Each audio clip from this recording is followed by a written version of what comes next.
Hello dear students, आज हम new topic पढ़ रहे हैं ट्राइंगल लॉ वेक्टर एडिशन। बच्चे, मैंने आपको पिछले लेक्चर में पढ़ाया था कि दो तरह की क्वांटिटीज़ होती हैं, scalar quantities and vector quantities. Scalar quantities वो हैं जिनमें सिर्फ मैग्नीट्यूड है और वेक्टर क्वांटिटीज़ में मैग्नीट्यूड के साथ साथ डायरेक्शन भी है। तो स्केलर क्वांटिटीज़ को ऐड और सब्ट्रैक्ट एल्जेब्रिकली हम कर सकते हैं, बट वेक्टर क्वांटिटीज़ को सिंपल अलजेब्रा का रूल लगा के, जैसे 5 metre plus 5 metre is equal to 10 metre, हम ऐसे सॉल्व नहीं कर सकते। तो वेक्टर क्वांटिटीज़ को सॉल्व करने के लिए कुछ लॉज हैं जो मैं आपको पढ़ा रही हूँ। वो है triangle law of vector addition. इस लॉ से वेक्टर क्वांटिटी की एडिशन हो सकती है, तो हम ये पढ़ रहे हैं।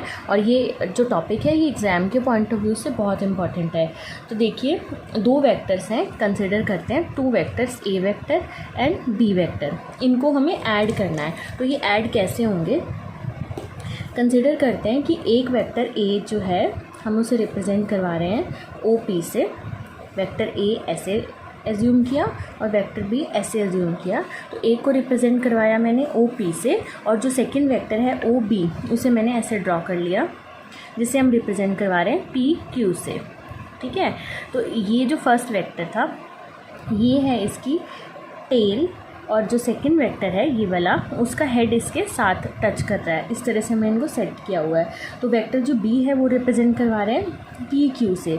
तो इस साइड का जो ये रिजल्टेंट बनेगा, इसको मैंने ज्वाइन कर दिया।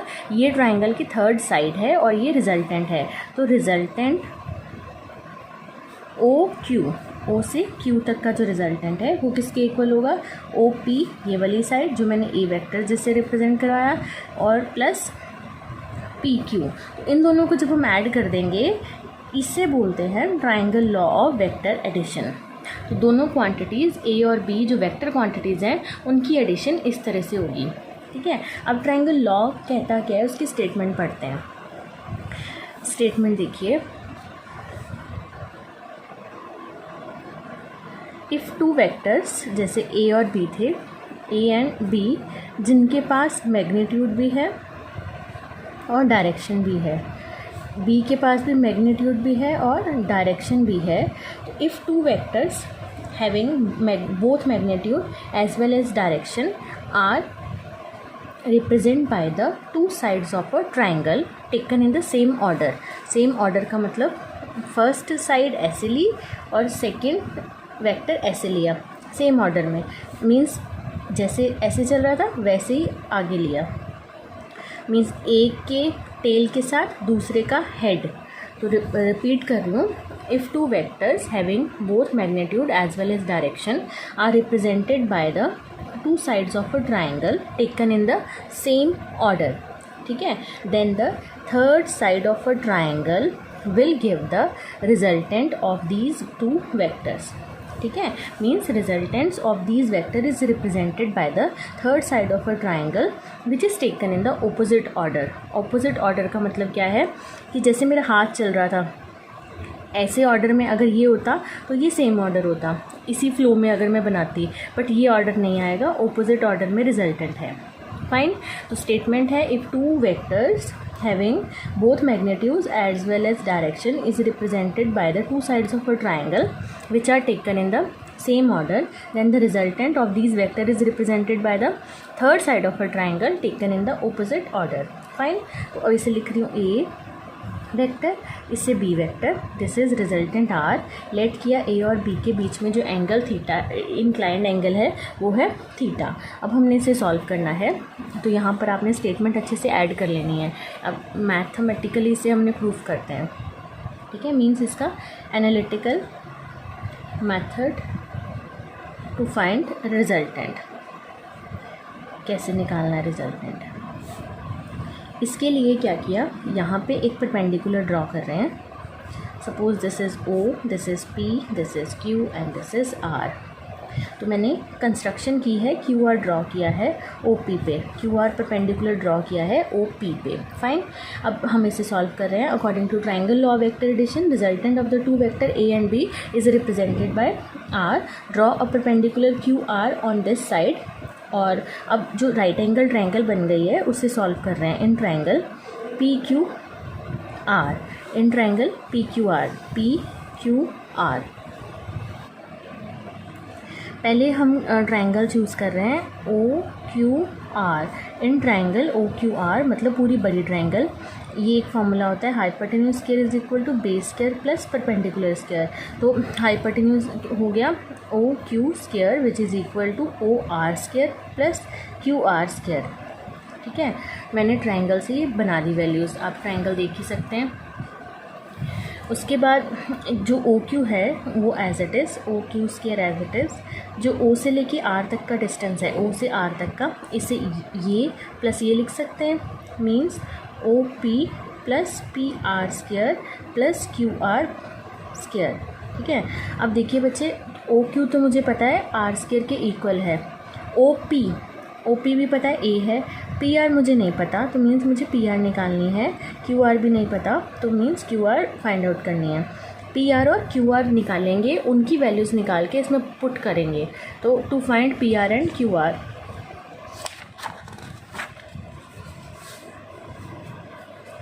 First to find P are,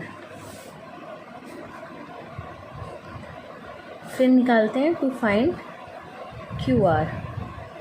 तो ट्रायंगल हम ये वाली चूज़ कर रहे हैं जो साइड में मैंने बनाई हुई थी, ऐसे ही थी ना ये ट्रायंगल, ये एंगल थीटा है, तो ये जो ट्रायंगल थी ये वाली मैंने चूज़ की है। पी आर बेस है, पी से आर ये वाली वैल्यू मुझे निकालनी है, और ये क्यू है, this is A and this is B. तो बच्चे जो निकालना है उसे रखा ऊपर, पी आर जो साइड पता है, पी क्यू पता है, उसे रखा नीचे। तो अब देखिए ट्रिग्नोमेट्रिक के अकॉर्डिंग पी आर क्या था, बेस था, और पी क्यू क्या है, हाइपोटेन्यूज। तो बेस बाय हाइपोटेन्यूज ट्रिग्नोमेट्रिक की कौन सी रेशियो हुई, this is sine cosine of theta. तो पी आर की वैल्यू बनी P R is equal to P Q cos theta. यहाँ से पी आर निकल गया, सिमिलरली हमें क्यू आर निकालना है। क्यू आर जो है वो कैसे निकलेगा, जो साइड निकालनी है उसे रखा ऊपर, जो साइड पता है पी क्यू उसे रखा नीचे। फिर चेक किया कि ये ट्रिग्नोमेट्रिक की कौन सी रेशियो बनी, Q R is perpendicular and P Q is hypotenuse, and perpendicular by hypotenuse is sine theta. So Q to R is equal to P Q sine theta. This is second. अब ये जो 1 and 2 है इसे पिछली equation में put कर रहे हैं जो मैंने डिराइव करवाई थी। Put 1 and 2 in 3। Suppose this equation is 3, ये वाली जो इक्वेशन है इसे 3 लेट कर लेते हैं। इसमें पी आर निकल गया, क्यू आर निकल गया, पुट कर रही हूँ। R square is equal to A plus P R था, पी आर की value P Q cos theta, और पी क्यू क्या है, B vector, A B cos theta square, plus यहाँ पर भी पी आर बी साइड है, बी वेक्टर है, B sine theta square.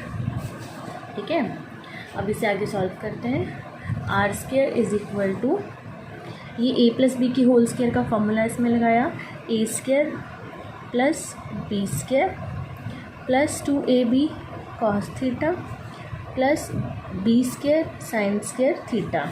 Terms को रीअरेंज कर रहे हैं, ए स्क्वायर, इन दोनों में बी स्क्वायर कॉमन, अंदर बचा cos square theta plus sine square theta plus 2ab cos theta. R square is equal to a square plus b square, ये term 1 होती है, sine square theta plus cos square theta plus 2ab cos theta. R is equal to, ये square हटाया तो root आएगा, a square plus b square plus 2ab cos theta. So this is the resultant which is represented by the third side of a triangle. ये resultant का magnitude है। अगर अब मुझे रिजल्टेंट की डायरेक्शन फाइंड आउट करनी हो तो वो कैसे निकालेंगे, टू फाइंड डायरेक्शन। डायरेक्शन देखिए, डायरेक्शन निकालने के लिए हम ये मानकर चलते हैं कि लेट करते हैं, ये जो इन दोनों के बीच में एंगल है रिजल्टेंट का, ये एंगल अल्फ़ा है। ठीक है, तो रिजल्टेंट निकलता है टेंजेंट के एंगल से, टेंजेंट अल्फ़ा। अल्फ़ा मीन्स ये वाला एंगल जिस पे ए और रिजल्टेंट साइड इंक्लाइन है। तो tangent alpha is equal to perpendicular by base. अपने ट्राइंगल में चेक कीजिए, ये साइड परपेंडिकुलर है, बच्चे अल्फ़ा ये एंगल ले रहे हैं तो पूरा ट्राइंगल कंसिडर करेंगे। तो नीचे वाली साइड क्या है, a vector plus P R vector. P R किसके इक्वल है? पी क्यू कॉस थीटा के, और पी क्यू क्या है? B cos theta. तो what is tangent alpha? Perpendicular, sorry this is perpendicular, ये side is perpendicular by base. तो perpendicular Q R किसके इक्वल है? इसके पी आर साइन थीटा के, और पी आर क्या है? B sine theta. तो tangent alpha is b sine theta divided by base. Base मतलब a plus B cos theta. तो टेंजेंट अल्फा का ये आंसर आएगा। और ये जो इक्वेशन है, आर मैग्नीट्यूड बताता है और टेंजेंट अल्फा डायरेक्शन बताती है। मैं रिपीट कर रही हूँ, B sine theta by A plus B cos theta is equal to tangent alpha. This equation is resultant, direction of resultant. Fine. अब बच्चे इन्हीं दोनों फार्मूला पे बेस्ड हम कुछ न्यूमेरिकल देखते हैं।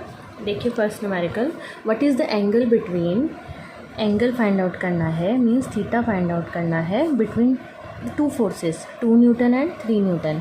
मीन्स एक ए गिवन है 2 न्यूटन, बी गिवन है 3 Newton, so that the resultant is 4 Newton. Resultant force 4 Newton है।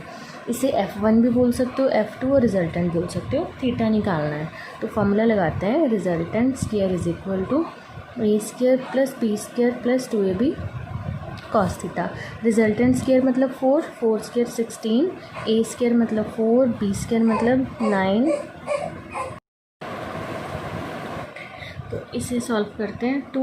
2 as it is, a is 2, b is 3, cos theta निकालना है। तो 16, 4, 9, 13, ये आप अंडरस्टैंड कर लीजिएगा। तो थीटा आएगा cos inverse 1/4। Fine. Next problem, the resultant of 2 forces of magnitude इतना लेना। फर्स्ट फोर्स है 12 न्यूटन का, सेकंड फोर्स है 3 न्यूटन का। उनका रिजल्टेंट जो है वो है 13.74 न्यूटन। तो हमें उनके बीच में थीटा निकालना है, ठीक है, और फिर डायरेक्शन भी निकालनी है इस फोर्स के विद रिस्पेक्ट टू। पहले थीटा निकालते हैं सेम उसी मेथड से। तो नेक्स्ट न्यूमेरिकल देखिए, जो रिजल्टेंट है 2 फोर्सेस का वो 12 न्यूटन और 3 न्यूटन है। तो मैंने दोनों फोर्सेस लिख लिए, फर्स्ट और सेकंड। इनका रिजल्टेंट 13.74 न्यूटन है। दोनों फोर्सेस के बीच में थीटा निकालना है। तो ये थीटा आप उसी फार्मूला से निकाल सकते हैं जो मैंने अभी आपको ऊपर बताया। हमें डायरेक्शन निकालनी है with respect to 12 newton force.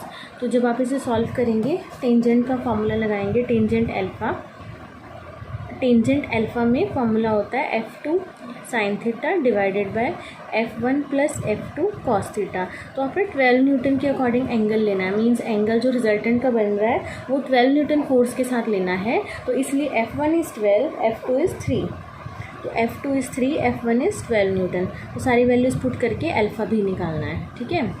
Next problem third, इसमें है कि रिजल्टेंट जो है 2 फोर्सेस का जिनके मैग्नीट्यूड हैं 2 forces whose magnitude are in the ratio of 3:5। Means एक फोर्स हम F ले लेते हैं तो उनकी रेशो हो गई 3/5। उनका रिजल्टेंट है 35 न्यूटन। हमें एंगल भी दिया हुआ है तो एक फोर्स की वैल्यू बतानी है, ठीक है। तो हमें क्या लेट करेंगे, F1 एंड F2 आर, हम लेट कर रहे हैं F1 और F2 2 फोर्सेज हैं जिनकी रेशियो 3/5 है। तो यहाँ से F1 कितना हो जाएगा, 3/5 F2। थीटा जो है वो 60 डिग्री है। अब फॉर्मूला लगाएंगे, उसमें एक वैल्यू पुट करेंगे F1 की 3/5 F2 और F2 को एज इट इज़ रहने देंगे F2 और थीटा को पुट करेंगे 60 डिग्री। तो सारी वैल्यूज़ को सॉल्व करने के बाद F1 और F2 फाइंड आउट करना है। तो ये तीनों न्यूमेरिकल प्रॉब्लम आप सॉल्व कीजिए और इनकी जो असाइनमेंट है वो बना लीजिए। Thank you.